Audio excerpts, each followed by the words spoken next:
Welcome back. आप देख रहे हैं आवाज एंटरप्रेन्योर। ब्रेक से पहले बॉस्टन कॉलेज के एग्जीक्यूटिव डायरेक्टर ब्रैडली गुगिन्स ने हमें सोशल एंटरप्रेन्योरशिप के बारे में जो चंद चीजें बताई, उनके हाइलाइट्स एक बार फिर। सोशल एंटरप्रेन्योरशिप समाज के किसी मसले को सुलझाने या किसी तबके की मदद करने के मकसद से शुरू किए हुए बिजनेस को कहते हैं। इस बिजनेस में आम बिजनेस की तरह मुनाफा भी कमाया जाता है, लेकिन इस मुनाफे को जहां कंपनी की ग्रोथ का पैरामीटर माना जाता है, वहीं दूसरी तरफ आपकी शुरू की मुहिम किस हद तक सामाजिक बदलाव को ला पाई है, ये भी आपकी सक्सेस का एक सही पैमाना होगा। सोशल एंटरप्राइज के लिए हायरिंग करना थोड़ा मुश्किल जरूर है, क्योंकि यहाँ पैसे से ज्यादा रिवॉर्ड ग्रेटिफिकेशन में होता है। तो इसे ध्यान में रखते हुए जो लोग आपकी कॉज से आइडेंटिफाई करें, उन्हें ही अपने साथ जोड़ें। वैसे कई इंस्टीट्यूट जैसे Delhi school of social work और Tata institute of social sciences से आपको काफी काबिल वॉलंटियर्स मिल जाएंगे। Now guess what, we got a gift. In fact आपके लिए भी एक गिफ्ट है। हिमालय की गोद में एक छोटा सा गांव है स्पीति। स्पीति से हमारे लिए, आपके लिए दो यंगस्टर्स ने भेजा है अपनी कंपनी का business model. Here it is for you with love from Ishita and Sunil.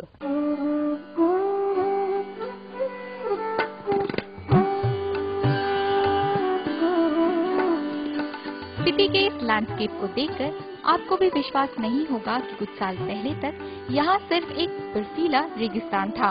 इस बर्फीले रेगिस्तान में लोगों के पास कमाई का कोई जरिया भी नहीं था, लेकिन इस नाउमीदी के बीच कुछ नौजवानों ने यहाँ के लोगों की तकदीर बदलने की ठानी और नतीजा आपके सामने है।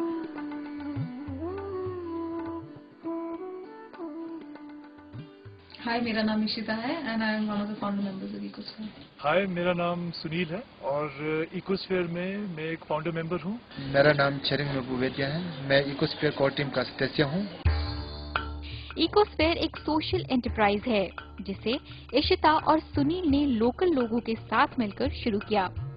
इस सोशल एंटरप्राइज का मकसद है टूरिज्म, ऑर्गेनिक फार्मिंग से स्पीति के लोगों को एक सोर्स ऑफ इनकम देना और इस बिजनेस मॉडल के जरिए खुद भी मुनाफा कमाना।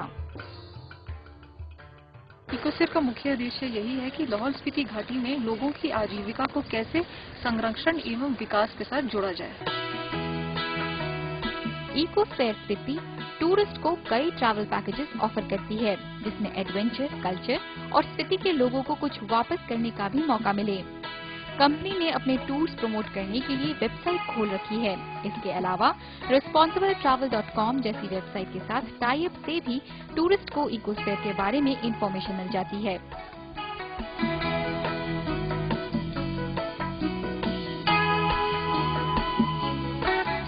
इकोस्फेयर स्पीति में टूरिज्म प्रमोट करने के अलावा एग्रीकल्चर को भी प्रमोट करती है।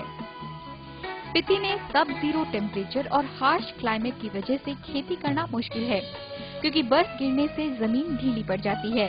इसका उपाय था कुछ जंगली झाड़ियाँ सी बकथॉर्न्स उगाना, जिसकी जड़ें जमीन को पकड़ के रखती हैं। अब झाड़ियाँ उगाना पर्यावरण के फायदे के लिए एक बात है, लेकिन इससे यहाँ की लोकल इकोनॉमी को क्या फायदा। इन झाड़ियों पर जो फल उगता है उसका इस्तेमाल jam, juices, organic herbs, wheat और बेवरेजेस बनाने के लिए किया जाता है।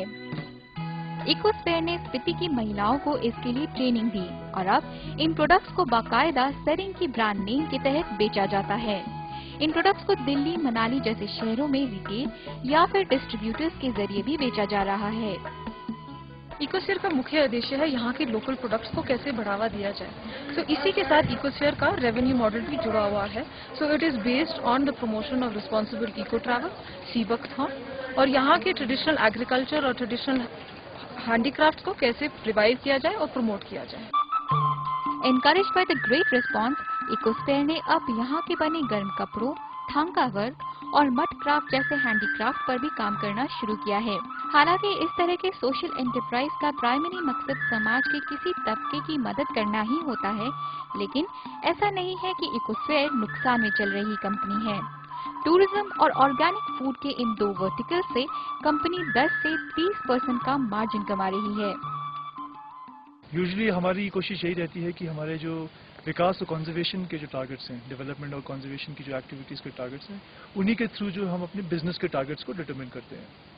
और हमारी यही इच्छा है कि हमारा जो काम है यहाँ पे वो 10 से 15% सालाना उसमें बढ़ोतरी हो। इकोस्फेयर का टर्नओवर जो है 2009-10 में लगभग 35 लाख के आसपास था और हमारे जो मार्जिन्स हैं यहाँ पे वो यूजुअली डिपेंड करते हैं कि हमारा किस प्रकार का बिजनेस है, क्योंकि हमारे 4 अलग अलग बिजनेस के रेवेन्यू मॉडल्स हैं और ये 10% से 30% तक लगभग वेरी करते हैं।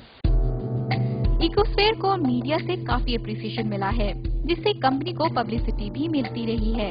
लेकिन अब भी बिजनेस को आगे बढ़ाने के लिए कुछ चैलेंजेस हैं जो इनकी टीम ने रिकॉग्नाइज किए हैं। लोगों में स्पीति घाटी के बारे में उत्सुकता बढ़ रही है, सब आना चाहते हैं। तो यहाँ पे जो पर्यटक आ रहे हैं उनको हम कैसे रिस्पॉन्सिबल ट्रैवलर बनाएं, उनको यहाँ के पर्यावरण संरक्षण एवं विकास के साथ कैसे जोड़ें, ताकि वो instead of becoming a problem they become part of the solution. सरकार को कैसे सेंसिटाइज किया जाए कि जो स्पीति घाटी है, जो यहाँ का इकोसिस्टम है, जो बहुत ही यूनिक है, बहुत ही फ्रेजाइल है, यहाँ के अनुकूल योजनाएं बनाई जाएं। तो उसमें हम चाहते हैं कि सरकार की इन्वॉल्वमेंट और हम उनके साथ मिलकर कैसे यहाँ के लिए अनुकूल योजनाएं बना सकते हैं। Thank you Ishita, thank you Sunil. देखिए, इस केस स्टडी में कई चीजें बहुत इंटरेस्टिंग है। एक तो ये कि इस एंटरप्राइज से पर्यावरण की तरफ ये नौजवान अपनी भूमिका निभा रहे हैं, दूसरी तरफ इनके बिजनेस से स्पीति के लोगों को रोजगार मिल रहा है, and finally but most importantly इस बिजनेस में कोई ब्रिक एंड मोटर स्ट्रक्चर नहीं होने की वजह से कॉस्ट हाई नहीं है। इसी तरह बंगलुरु में गन्ने के किसानों की पैदावार को खरीद कर उन्हें अच्छा मुआवजा देकर एक शख्स ने बना ली है अपने लिए 4 करोड़ के टर्नओवर की कंपनी। तनुश्री बैनर्जी बता रही हैं केनोला का बिजनेस सीक्रेट। कोक और पेप्सी जैसे दिग्गजों को ललकारा है श्रीनिवास राव ने, और ब्रह्मशास्त्र है तो वेरी हम्बल सदियों पुराना देसी गन्ने का रस। बेंगलुरु में गन्ना किसानों को रोजगार देने का पर्याय बनने के अलावा श्रीनिवास राव ने पिछले साल 4 करोड़ का टर्नओवर भी कमाया।